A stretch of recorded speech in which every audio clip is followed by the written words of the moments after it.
Hello, we are with Scott Redding. Hello, Scott. Hello, hello. We are at Donington Park. Special place. First, we visit a little bit the paddock with you. I think you have a lot of memories here. Yeah, Donington is it's beautiful when the sun is shining, and it's probably been one of the most iconic moments for me in my racing career, getting my first win in 2008, which I think you actually commentated on. I was commentating. It was crazy because you have beaten a Frenchman. Mike Di Meglio. Yes, but he finished world champion at the end of the season at Phillip Island. But it was only race number 8 for you only. You and Márquez also. Both of you started that year. Yeah, it was quite crazy that it was first my home race, but also relatively early in the season. Like you say, round 8. I was still 15 at the time. I think Marc also, because he's 1 month younger than me. He looked 12 on the podium. Yeah. He looked younger than me, but then he grew up and now he's a very special rider. It was rainy. What happened that day? What were you thinking? You never imagined you will win, because it was a long time the British fans were waiting for an English rider to win at home. Yeah, I didn't. It was a crazy weekend because it was the first home race I ever had, so I never know what to experience. But you have all the family, your friends, media, many things. And so for me, I didn't really know what was going on so much. Yes. It was very busy weekend, and I didn't even know where I qualified because I was playing with my friends, everything. So I arrived to the grid and I was on the front row, 3rd or 4th position. I said, oh, this is good. And I start the race with a lot of wind, and I was looking to the flags, and I said, okay, the wind is there, be careful with the brake here. And I find a very good rhythm. Many people make many mistakes, and I felt comfortable. And then I was catching Iannone, and I was thinking at the top of Craner Curves, just over here actually, I was thinking, oh, where can I make the move? And as I was thinking this, shoom, he lost the front. And then I was like, oh no, what do I do? Because I didn't lead a race for 1 year, and my home race in Donington, all the fans, and it took me half a lap to settle myself. Good thing was I had 4 or 5 seconds behind, so I was okay, 6 laps. If I lose half a second, should be okay. But to see everybody after the race, I made a lot of people's day that day. It was fantastic. Which part of the track do you prefer at Donington here? Oh, Donington's good. I like Craner Curves because it's very different to what we have anywhere else. Also, you go through Coppice, it's quite different, a very blind flat, a lot of spinning. And then before we had the Dunlop Bridge, it was very iconic. I loved going under that bridge now, unfortunately it's not there. And then down to the Melbourne Loop, we used to have the Foster's Can. Again, it was iconic things to the circuit. Now, due to the rules, they cannot promote those things. But that's a very good place for overtaking, and the fans stand very close. So there's a lot of places I like here in Donington. Allez, let's park this car. Did you have driven already some electric car like this Subaru before? No, I'm not a big fan of electric cars, but this one feels pretty good.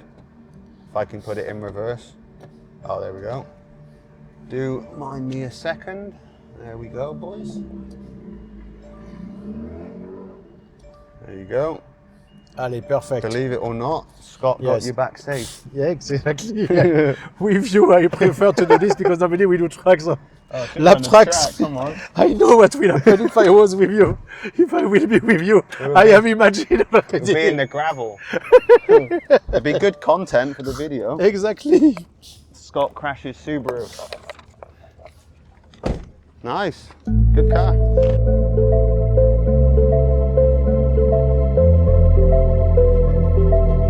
After you went to Moto2 against Paul Espargaro, what happened?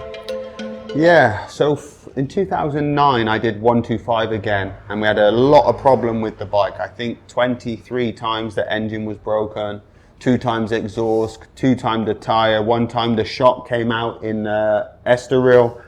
Complete disaster. So I was at home in 2009 with no ride. Nobody wanted me. I have no money to go to a team, so it was nothing. In the last moment, Marc BDS started with this team with Michael Bartolini, and he said, from Qatar 2008, when you go in the front row, I always wanted you. So Marc say this? Michael said this to me. Michael said this to me, and he said, okay, this is my chance. And I said, good, because I have nothing. I have no ride, nothing. And this was in December. Starts testing in January. So I was thinking, okay, I win my home GP and then I have nothing. So this is where we started a good relationship, and we built up some years for Moto2. We was with Suter, first year good, second year not good, third year Calex, and I felt good. The next year was the year with Pol Espargaro. And we fight a lot. I had a lot of self-belief. So in testing, I never put a new tire, just working on the race run. He was always 3/10 faster than everybody, very proud, and I was okay. We wait for Qatar. And in Qatar, I go in the qualifying and we make a very similar lap time, and in the race we was like this. And then it started. I had a lot of confidence, the team was very good, and we built up a good lead for the championship. But then unfortunately it took a bad turn. I think it was Phillip Island. Phillip Island, yes, Australia. So we did the summer break, and then the new rear tire came in.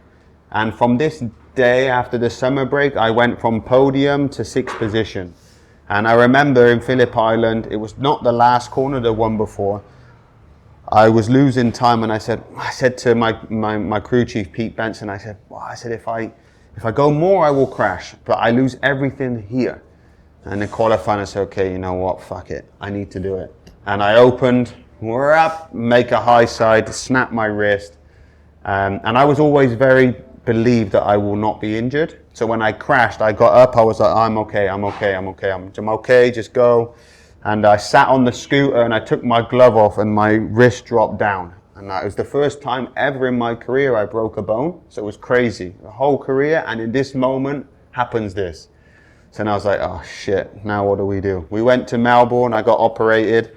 In the morning, I called at 5 a.m. I said, okay, come on. We go back to the track. It's anyway, 10 lap race. I said to Michael, the team manager, I said, I do it. And the doctor said, no, because you went to sleep for the surgery. I said, if I knew it, I don't do it. I stay awake. But then 1 week after, we have Japan. Tito Rabat. Yeah, I think we had 3 races. We had Japan, Valencia. So it was the last 3, and I had like 50 points. I had to finish. So in Japan, I was doing okay, top 10. And then we went off the start to the race, and I turned the first corner and somebody crashed, and there was, I think, 35 riders on the grid. I was the guy in the wrong place at the wrong time. And I remember the doctor who operated on me in Australia, she said, you can do what you want, but if you've broken this again, your career is finished. And so when I saw the bike of Tito, it was slow motion. I thought, oh, I took my hand off and I said, okay, now will you take it? Again, I hit the bike, a big crash, hospital. Pol Espargaro win the race, win the championship. It was, that's how it goes sometimes. Exactly. Before we continue, normally I spend more time drinking alcohol and beer with you. But can I offer you coffee? Oh yes, I got a lovely coffee. Some whiskey inside or not? No. No, you sure? Maybe. They did this to me at Phillip Island, the Australian. Drinking, and I didn't know, and the beer, they were putting me behind my back. Didn't know. Putting it in. Well, let's speak about the beginning of your career. I talked to Jérôme this morning, and he said you should ask him, because he said, this is something in France we didn't know. Your uncle was quite important for you. Explain us, please. Yeah, so when I started racing, my parents split up. My mum left when I was like 3 or 4. So my dad was on his own, but he was working. He was a truck driver and he drove hours. So then my uncle took a bit of interest to me as well, which was good. And he was also racing motocross, same as my father. And then I start with the motocross. I didn't like it. Then we go for the mini bike. So we get my first mini bike because we was at the bike shop, and he said, "Oh, look, the mini bike there." Okay, we try. And yeah, he helped a lot in my career. He helped financially alongside with my dad. He helped with motorhomes and taking me to the races, because my dad was working from 5 a.m. and he was coming home 10 p.m. Wow. So then sometime he'd go in the truck and he'd drive to Spain or whatever we need to do. So you were almost without your family, that's your grandparents who took care of you? Yeah, so sister? I live with my grandma, but she passed away in 2010, so I was only 16, 17, and she was like my mother to me because my dad was working all the time. So when she passed, it was very difficult. I actually lost both grandparents within 1 month of each other, so then I was on my own. Then I go to live with my sister. I have one sister a little bit older than me, so when I was 16, I moved with her. So I was the wild child then, basically. I know what is it. It's true. This moment, is it true? Do you think that Michael Bartolomei helped you for this? He understand you and he tried to make you more calm. Is it true or not? No, I've been since 2010. I've been with Bartolomei, and I say he's like my third dad. Like we have the baby now, and we call him Grand Prix Michael. So that's the relationship we have. Because without him, I wouldn't have had this opportunity in my career, because in that moment, no one believed in me, and he Except gave me. For sure, people believe, but not their own teams. So he gave me this opportunity, but also he built me up to who I am today, because I was very wild, more than the times you know me, I think. More than this, yes, I think he told me, Michael. Yeah, so he guided because me a more, little it's bit. a lot already. That's what the I have seen. problem. People love it, people hate it. But with having him, I respected him, because sometimes I did the wrong thing, but he was quite strong back to me, and I was like, oh, okay, like I don't get that so often, so I respect it, and it made us better. Then I asked him to be my personal manager, because I had some problems with my old management, with money and everything. And he said, okay, I look after you like a son. So this helped me a lot. And I stayed many years with Marc VDS, and he built me up to almost be world champion. And that's something I can never take away. Okay. Then you go to MotoGP, 2 different teams, 2 podiums. 2 podiums. In MotoGP. Yeah, that's the thing, that, you know, when I'm now in this position of Bonovo racing and I'm paying to race, and I sit at home with my feet and I think, I've done a lot more than most people who attempt to make it to MotoGP. I've been there 2 times podium, front row, like, you know, I have been there and I've done it and I've left again. But going up to MotoGP was a little bit the wrong time. I had a potential offer from Monster Yamaha, but I needed to wait 1 year Moto2. And this was not a thing before. Now you see in Moto2, okay, the riders stay 1 more year, then he go. Like Alguera, when he go there. So I was like, but if I don't perform, for me in my head, when an opportunity is here, you need to take it. So then I went with the Gresini bike, was not so good, this Honda, for being competitive. Then I went with Marc VDS again. They make a MotoGP team, but the Honda just didn't suit me, and I had a 2-year deal. I said to Michael, for me, there is no sense. I cannot ride this bike like this. So we find the correct way, and I go to Pramac. I was in Ducati a couple of years, was the best bike for me. This is where my love for Ducati came, because I realized that this is my bike. And then I went to Aprilia, and it was really difficult, very difficult. And this kind of made me fall out of love with racing a little bit. And then I started my journey doing other championships. Yes, BSB, you come, you're champion the first year. Great memories from this? Yeah, of course. There was also a crazy story, because I broke my femur on a mini bike accident 1 month before the first test. And for me, it was okay. I will recover, I go. But Paul Bird, God bless him, he phoned me, he said, okay, you are no use to me now, we rip up the contract. I said, oh, come on. I said, give me a chance. Give me the first test in Monte Blanco. He said, but this is 4 weeks and you need 8 weeks. I said, just give me the test. Then I work every day like a hell.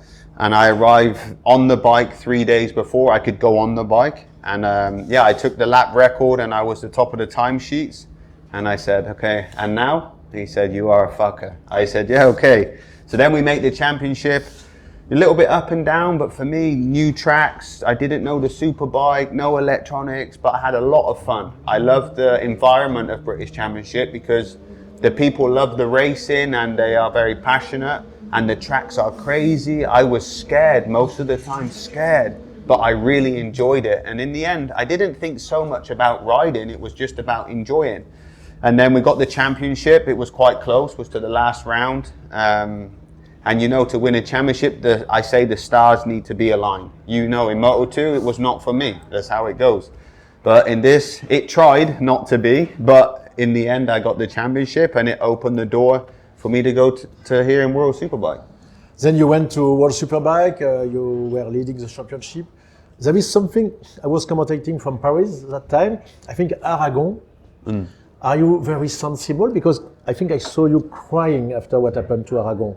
It's a view that I have with Michael Barthelemy. Is it maybe when you realize that against Bautista you will lose the title? You remember that race? In Aragon. You were very upset about this. This is the only time on TV I saw you almost with tears in your eyes. I wonder what happened. I think you Aragon or I think Aragon. Or was it? When is this the time you think you lost the title in World Superbike? What was the faraway track, South America we went to? I should think it was in Argentina. First corner I crashed. This is maybe more. It was this time, yeah. In Aragon I love hate. I like the circuit, but the results are not for me. But in Argentina, the traction control did not engage from the start, and I crashed. But the points were close, so I knew it was there. And I was at the back, and I crashed, and I finished 6th or 7th. And you realized at that time that it was done. And you know, it was hard because when I left MotoGP, everyone was like, he doesn't care, he is finished. You know, I get it because I don't show a lot of things. I'm not the party guy, but I like to play, I like to have fun, and people think I'm not serious. And it's completely opposite. So to come to BSB where 70% of people said he will never win the championship, he is a superstar in MotoGP, they don't know me, it's not my style. To win the championship and then for Alvaro to leave, which opened the door, it was the only reason I went, because if Alvaro stayed, I had nothing. So I was every night praying that the door is open. I got the opportunity and I was fighting for a world championship in my first year, which again, everybody said he is not good enough, he will not be able to do it. But I was there. And the same for the year after, you know, I was there again, but it's difficult. You need really to have a clean season to be a champion, and that's maybe something I missed a little bit. But again, in World Superbike, there was maybe 5 circuits I did not know. I was going there and I won on those circuits in Magny-Cours, in Argentina. I didn't know, and I won in those tracks my first weekend. You made some testing before Magny-Cours, I think. Magny-Cours, yeah, but it fucking rained. So I did 10 laps on rain tires. I mean, better than nothing for sure. But I do try to put the work in to have a chance. But when we go to places like Argentina and Indonesia, I don't have anything. So I enjoyed that though. I enjoyed to have the challenge of people think, this weekend Scott will be finished. That was for me like, okay, now I need to try and win more. You say you're a Ducati man, a Ducati lover. So what about your experience now with BMW? I have to be careful what I say. The BMW was a good idea, was a good project, but I again was there at the wrong time. You know, the year Top Rat went last year, the last 4 months before he signed or after he signed, a lot changed. The testing team came, 30 new personnel. So the structure of the team and the drive was, for me, what I asked for 2 years ago. When I arrived there, I said, okay, we need a test team, we need this, we need that, we don't need this. I don't think they really believed in me. And after a couple of years, they maybe thought, well, we need to change. And you know, that's why on one hand, I'm upset I was not the guy to put the bike there. But at the same time, I know what I did is part of the reason why that was winning. And I think that they changed it around. They made a good job. They put a good rider. Top Rack is, for me, sensational. He's a better rider than me. I say many times, I'm not going to sit here and say I am better than him. I can maybe do some things better than him, but he can do more things better than me. And I think he is the future of racing. We hope so. It will be interesting. You had the chance to race with Michelin tires in MotoGP in 1 year and a half. If you're still there, which I hope, it will be Michelin again. You think it will help you? What can you say about the Michelin tire compared to Pirelli? Oh, obviously the Michelin MotoGP was quite stiff. So I don't know really. It's hard to say. The good thing is everyone has the same tire. You know, if it's Pirelli, Michelin, Dunlop, if you all have the same, it's okay, because then you can work with it. But I don't know what to expect, to be honest. I mean, for me, it's tires, you know. We have to use what we have to use. Your future now, your race last weekend in BSB again, which was quite correct. You have any idea what you want to do? You're only 32 years old, because you won here 17 years ago. You're only 32, is very young. Yeah, young but old at the same time. The number is semi-young, but for me, I've been racing since I was 5. So it's been a lot of years of racing. And I did BSB last week. I had a lot of fun riding with no pressure, no expectation on a British style track. I'll just make that fucking very clear. That was not like riding Donington on a BSB bike in the rain, no electronics, jumped on FP1, 47 seconds a lap. I had 10 minutes of FP3 before the qualifying in the dry. I had to use the setting from Glenn because Superbike setup will not work with that bike. And I just had fun. I just really enjoyed riding the bike and trying to improve and be on that edge. But I don't know what my future holds. I mean, I would like to stay in World Superbike. I was speaking to some people earlier and I just said, for the private teams, there is no money. And I'm not going to pay to entertain people around the world. That's not how it should be. Every rider in at least World Superbike should earn a salary. It's our job. We don't work when we go home. But unfortunately, this is not the way it is. Many riders are paying. I've done it this year just to do it one time to maybe give me that opportunity, which I believed I could do, but it hasn't worked. I mean, that's also part of the game. And I won't do it again because financially I'm now in a problem, but I took that risk. I blame no one else.